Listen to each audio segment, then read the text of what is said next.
we have a huge, huge announcement next week. Something that has been years in the making.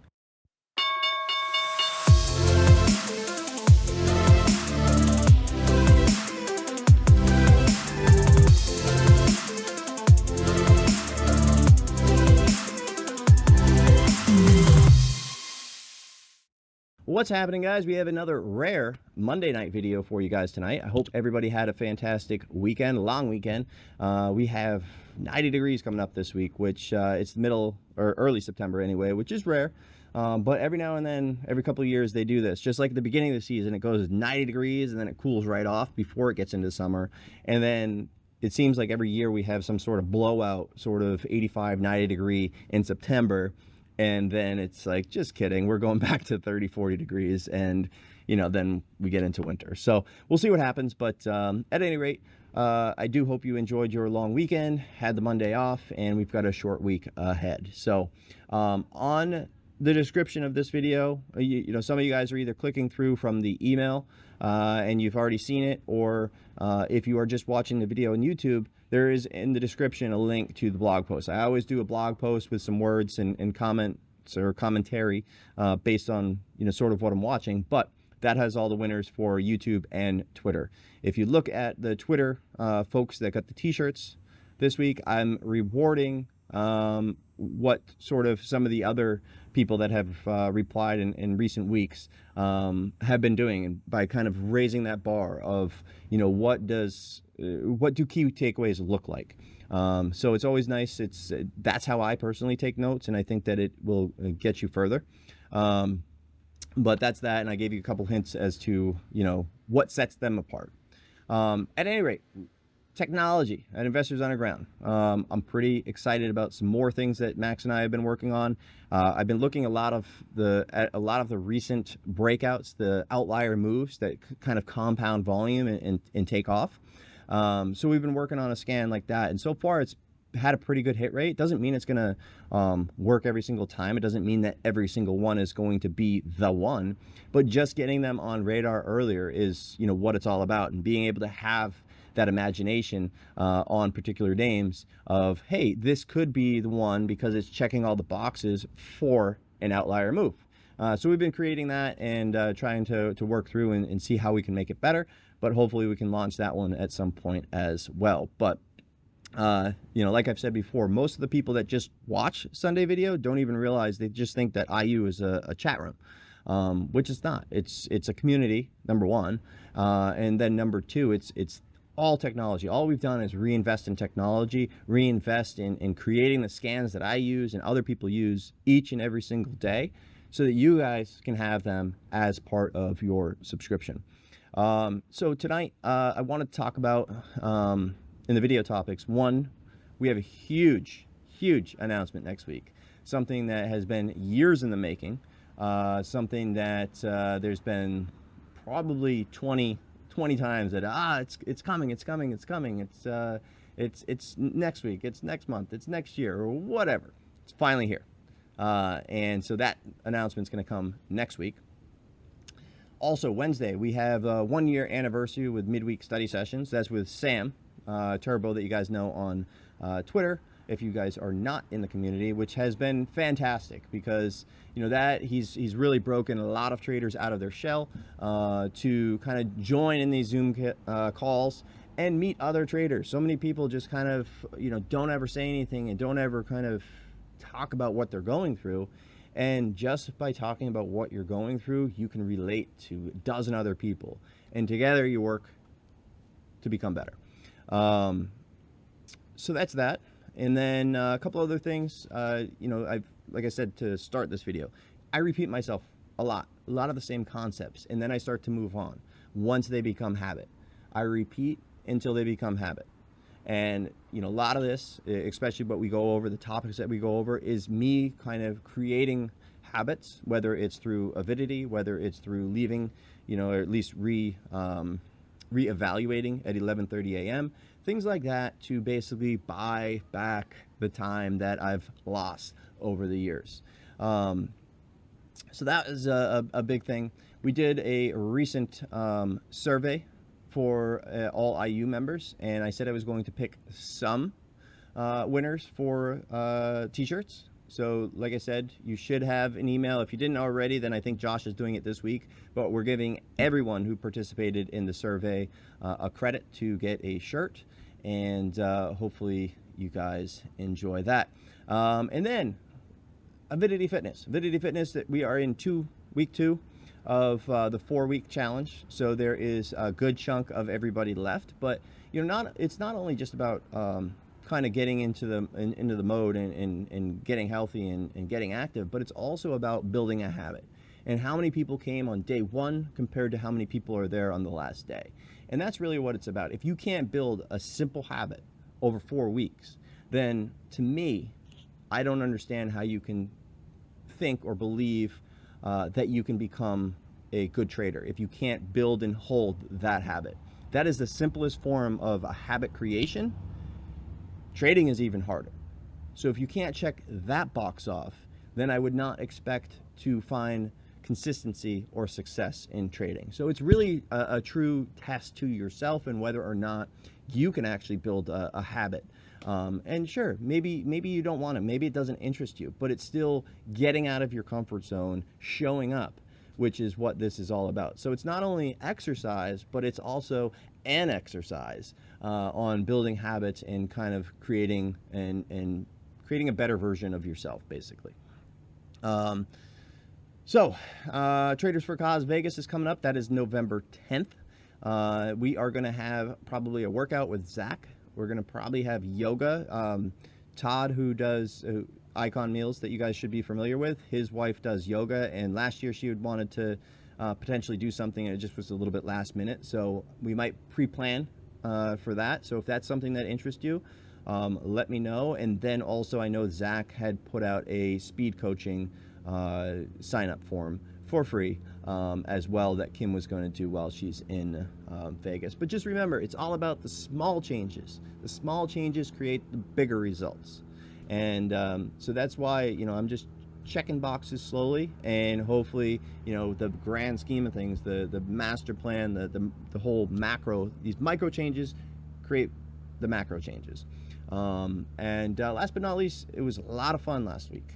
We had Tim Curtani, haven't seen him in a while. We tried to do our best to try to get him to move to New Hampshire. I think we might have been, I would give him like 20% chance when he came out, and I'm thinking he's leaving around an 85% chance that he lands in New Hampshire, which would be fantastic. But we had a lot of great things from Sunday videos that happened last week. And that's really what the point I thought maybe we should talk about today is, you know, it's very hard to do certain recaps and talk about certain names and showcase how something worked really, really well without people saying, oh, it's just I told you so, and saying I called it and this and that. What I want you guys to take away from Sunday videos is how you can apply certain concepts and then be better prepared. So this week we had ICCT. ICCT went nuts, and then it halted. The exchange halted it for either more information or for news or whatever the case may have been. And then they came out with a PR and said basically the issue had been rectified. So it was a reverse split. And it was a situation very similar to COSM, C-O-S-M, where people were given shares that they don't technically have. So for example, if it was a 1-for-10 reverse split and you had 10,000 shares prior to the split, then you had 10,000 after the split. That's a problem. You should only have 1,000 shares. So had you sold the 10,000 shares and you felt like, yes, crushed it, got a big gain, well, guess what? Now you're short 9,000 shares. You're actually in the hole. So that's what happened. It started to compound, and people got in trouble. Again, same situation as COSM. So then it halted, then it opened up, the news came out that it had been rectified. What does that mean? Does that just mean from a broker standpoint that they fixed everybody out? If that's the case, then what about the people that sold? They're still short. So the very next day, and I think it was I want to say 9:16 a.m., but it was in pre-market, I had compared ICCT to COSM. We've seen this before. We've done a video about this before, and I specifically did it on Sunday video so that you could understand this unique situation and be prepared for the next time. It's rare, but it came. And it came, this is, I think, I don't remember if it's 8 or 9 months later, but it came. And if you took that into, memory, how COSM went down, what the situation was, what you needed to look for, then you were able to execute and take advantage of this situation. So that you saw ICCT pre-market, I'd compared it to it. Doesn't mean that it has to go. There's sometimes they go, sometimes they don't, but it's all about, does this one have the potential? Does it have the outlier potential? Not all black swans, the black swans come out of nowhere, right?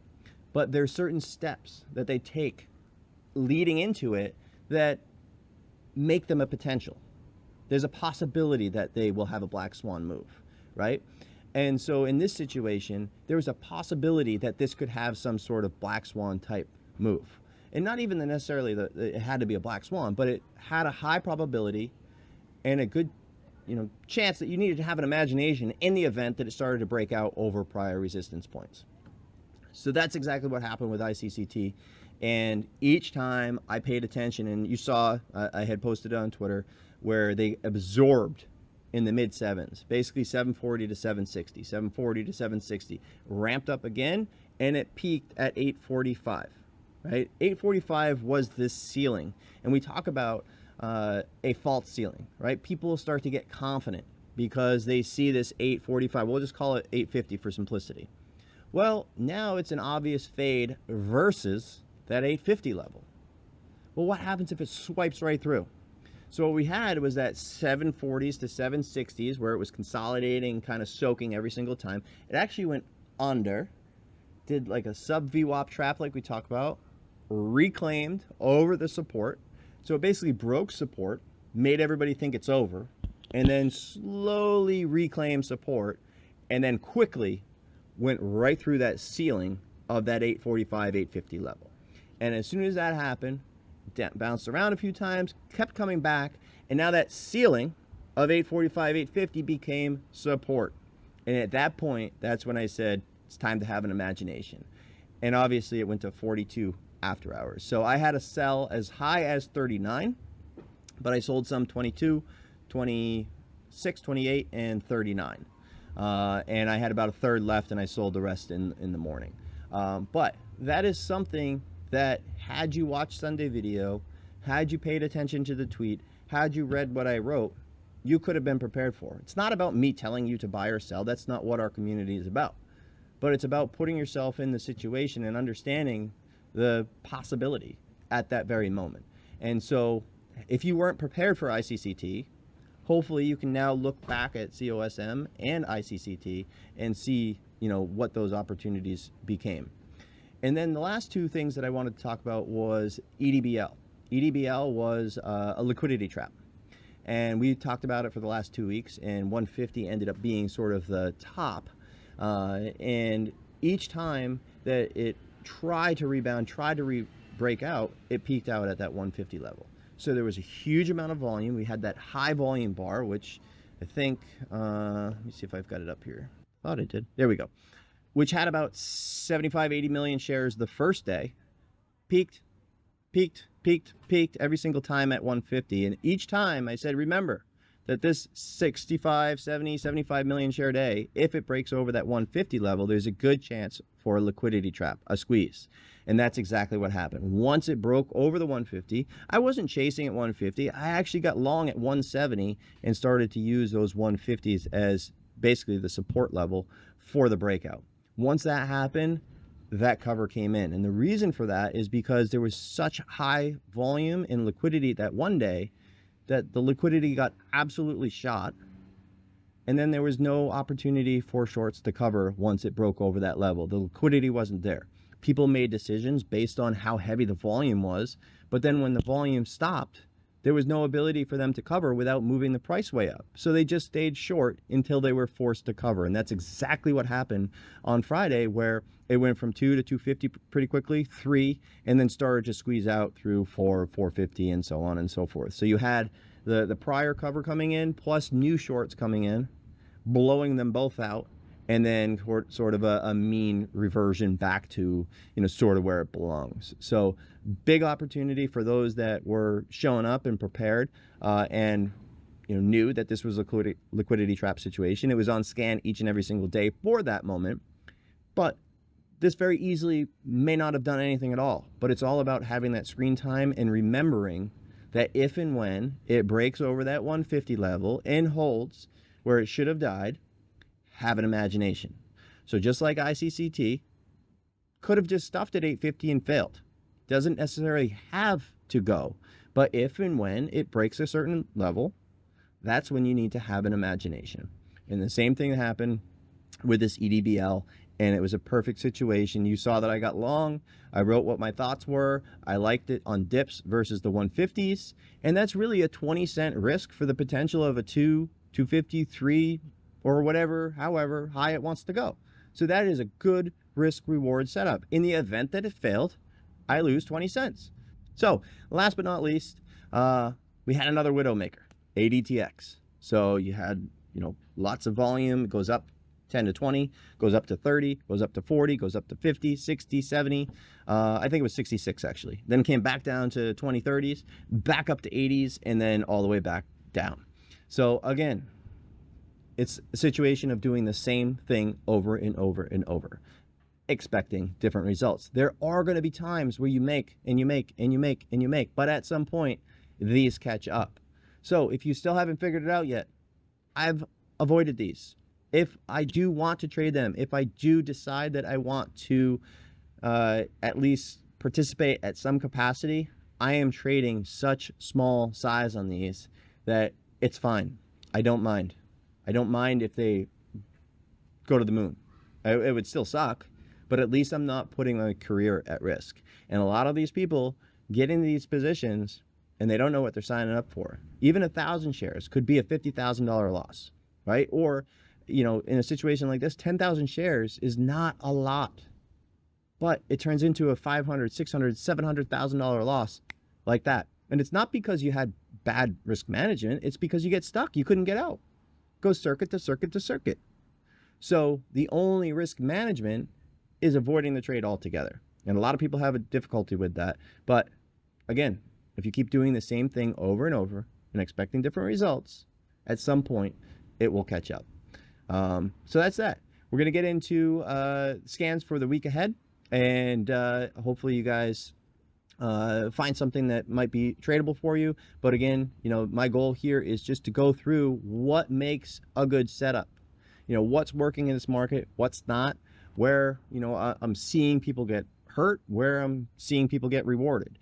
And just each week we kind of go through the cycles, and, you know, it's kind of a dry sort of week.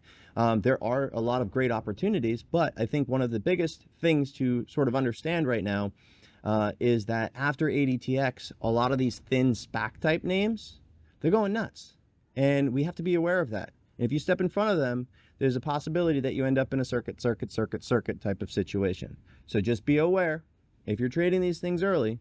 And for me, I'm trying not to touch any buttons pre-market. And I want to see, you know, usually reactive trades off the open, and then wait for bigger picture trades 10 a.m. plus. And that's the same thing I repeat every single week. And I repeat that because that's the way in which I trade. That's the way in which I live right now. And so the more I repeat it, the more I do it, and the happier I am. So that is about it. And we're going to get right into scan for the week ahead. All right, guys. So as always, I am not a financial advisor. These are not buy or sell recommendations, and this is it for educational and informational purposes only. If you're not okay with that, shut the video off. If you're good with it, let's go. Main watches, as always, these are the ones that I think that I'm going to trade the most, where I'm going to focus the most on, but that could change come Tuesday morning. Main watch is NIO. NIO is sort of what I consider a daily driver, something that I want to watch each and every single day because I think there's going to be opportunity there.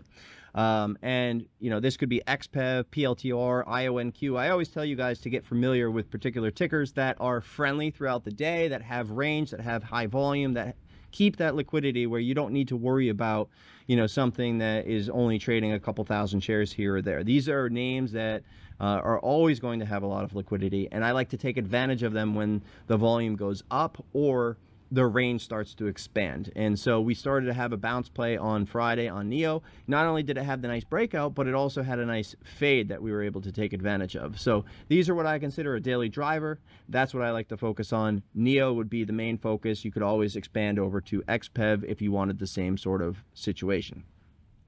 ICCT, ideally we get the same opportunity as we had on Friday, and the goal was a little bit of a skip, almost like a quick push. Get maybe some chasers looking to capture the next move to 20, but also maybe some timid shorts that didn't want to get, run over. And so in this case, I'd love to see one more good push towards 10, and then maybe start to fade off towards that 5, 6, 7 range. But that worked out perfectly, as you guys saw on Friday. That was the game plan on the broadcast. Any good morning shove, same thing again. Just be aware when the morning shove comes, it fades off, and then it starts to kind of step up and head for the next move. That's where you want to be cautious. AMC I have as a main watch. This one's been a fantastic trader lately, both long and short. You could be long and then flip into the short. I have not really done that yet. I probably should have. There's been more often than not that I kind of have gotten long and maybe overstayed, minimized the trade, which, as you know, I've been trying not to do. But this one kind of has that, it just keeps on making me overstay on at least half the trade. Regardless, it's been a good opportunity, good trader. And I do want to come prepared for two situations here. Either another gap up and then steady fail, or that weak open, flush, and then that rally back. I do think that it's very possible we could break out over 15 in the near term if the raise does not come, in the near term. I think that there's a lot of pressure, a lot of shorts that are anticipating that they need to raise money. But if they don't do it, especially this week, then if people are positioned and get caught, then we could have that nice big rally.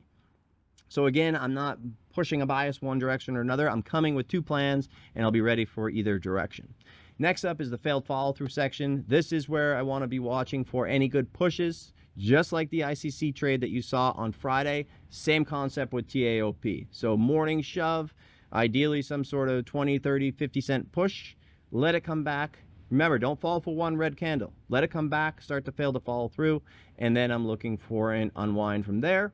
Meds, MEDS, higher the better, same concept. Thinking it ends up in the singles. I think this was just sort of one of those kind of situations where everybody was trying to catch the next ADTX or any of these other ones that went circuit to circuit. And it's been holding up. It's a limited float, but at some point, it probably ends up just unwinding back to $1 once they're able to dilute this thing. But that said, morning shove, failed follow through, back to the singles would be ideal. Again, if it stays strong, hands off. Don't fight these kind of things. They're thin. ACHR reminds me a lot of APLD. APLD was one that, if you guys remember, I think it was 780s, and every time it retested, it somehow came back, and then it finally just broke down, and then it never came back, and it completely stayed heavy and unwound. I'm thinking the same thing here. This had a couple hit pieces, or at least one anyway, but it's been rejecting at 7s, couple blowouts towards 750s. Sometimes when you have that ceiling, people start to get aggressive versus that ceiling, and then you see a couple of the days where it popped through 750s, but exhaust them out, and then we might start to get heavy at this 650 level and maybe finally break under those 550s that it hasn't been able to do for quite some time. Next up, continuation side. Continuation side is just me looking for names that are trending that potentially join. One of which that I am long. TUYA, I am not long, but it's been on scan all week, and so far it's run about 40 cents or so. Watch the dips. We could be looking at this each and every single day until it starts to speed up towards 220, 253s, so on and so forth. BLRX, I am long, just a small position, but the idea was on scan on Thursday night. For Friday, I was looking for dips versus that 170 level, and that's the trade that I took. AXLA reminds me a lot of NVOS. NVOS, I bought a starter, and it went straight down before it gapped up on Friday and went back to flat. So the reason I'm saying that is AXLA, I like the setup, but it's literally the same thing that NVOS did. So it's not something that I want to get aggressive on. It's the setup. If it starts to firm up and go over 45s, then I like it versus the 40 level. If it doesn't, I don't want to overhold. And so same deal with NVOS. I think 25 is really the trigger there. And the last couple, one is AFRM. So far, so good. This was a swing idea based off of the Rivian setup. So if you guys look at the Rivian setup and draw a line at the prior top, you'll see the same setup here on AFRM where the daily level broke, and then it's straight up from that point forward. And then the last two, Tilray. Tilray, I'm looking at a potential for a sector move. And if this does start to heat up, I'm looking for it to actually hold up here over the next couple weeks. Maybe it pulls back 270s, 280s, consolidates, and starts to break out again. If so, I like it, and then I'll just risk accordingly. If that is the case, I'm going to be looking to expand to different sympathy names. You know, you've got CGC, you've got MSOS, as well as, you know, there's a ton. So think in terms of AI and how when AI started to take off, then you had SOUN and BBAI and all these other names that continue to go. And it just kind of took the whole entire theme or sector with it. Same thing with oil, same thing with Bitcoin, and, you know, all the different sectors and themes. Same concept. Homework for you is to figure out which pot marijuana names that you like as potential breakout types of trades. And then last but not least, the FFIE really reminds me of AMC, where it just recent reverse split, steady down, down, down, down, down. And at some point, there's going to be that relief rally, whether it's news and whether they just run it up to raise money, or if it actually hangs on. What I want to see is this continue to fade, fade, fade, fade. And then the day that it gaps up, everybody's going to think, oh, it's up 40%. It has to fade. But that's going to be the trap. The day that it starts to turn the volume, turn the volume, turn the volume, and then you can get that move potentially back up towards 10 or 12 or something like that. So again, I don't like trying to find the bottom, but I don't want to forget once it gaps up that really this has just been straight down since the reverse split, and it actually does have a little bit of room to run. So I want to have an open mind. But that's about it. I hope you guys have a good rest of your night, and we will see you in the room tomorrow.